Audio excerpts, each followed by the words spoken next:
My name is John Jenkins. I'm the senior pastor of the First Baptist Church of Glenarden, and I'm honored to do these whiteboards today for Converge. Thank you for joining us. I want to talk today about conflict resolution. Yeah, conflict resolution. That's it. That is an important issue and an important question to talk about. Because the reality of the fact is, people in church are going to have conflict just like people at work and just like families. There's going to be conflict. There's going to be challenges and issues. And if the truth were to be told, the reality is a lot of people cease coming to church because they have unresolved conflict with someone else. And while Jesus speaks clearly about how we ought to resolve this, very few people actually follow through and do it. In Matthew 18, beginning at verse 15, Jesus says, if you have aught with someone, or if someone has created a fault against you, go to that person, between you and that person privately, and share that issue with them, and hopefully they'll hear you and the relationship can be healed. Then it says if that doesn't resolve, if that doesn't work out, then you take 2 or 3 witnesses. And if that didn't work out, then you take it to the leadership of the church. The problem is we never get to the leadership of the church or to the 2 or 3 witnesses because people don't start off right. They don't start with going to the person privately.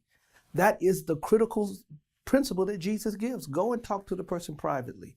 I've learned, and I've taught this in our church for many years, that many people know what to do, but they won't do it.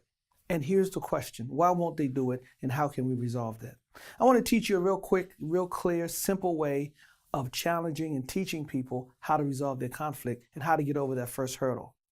We call it SBI. I learned this principle some years ago, SBI.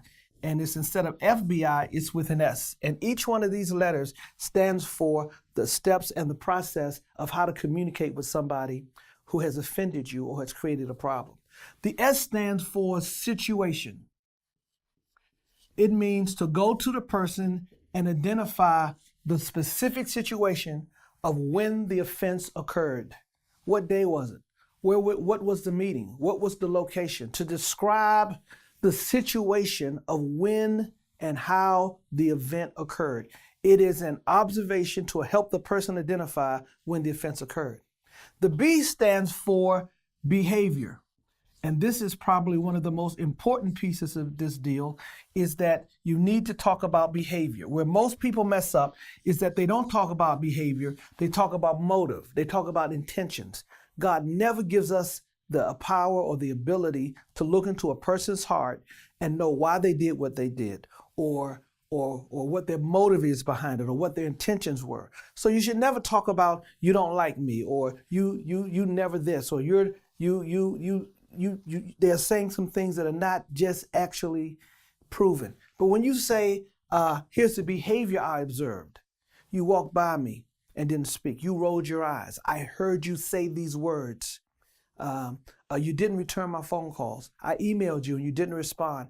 You deal with behavior. This is a very key part because most people go into intentions and motives, and that cannot be proven. What can be demonstrated is behavior. And then thirdly is impact. The I stands for impact. You can say that this behavior that occurred at this situation has impacted me to feel a particular way. You can say, when you rolled your eyes at me, it made me feel like you didn't like me. Or when you just didn't respond to my emails, it made me feel as though you disrespected me. And I say to the people on the other hand, if somebody comes to you and they share a situation and a behavior that's caused them to feel a particular way, be like Jesus. And Jesus took the sin upon himself, even though he never sinned. And that's what we're called to do. Take the hit. If it'll bring resolution to the relationship, if it'll bring healing, if it can help you move forward, take it. Be like that. That's what Christ has called us to be. And that's what he's called us to do. SBI is a key model of what we use to be able to help people resolve their conflict. You've been listening to a Whiteboard Leadership Moment. For more information, go to converge.org.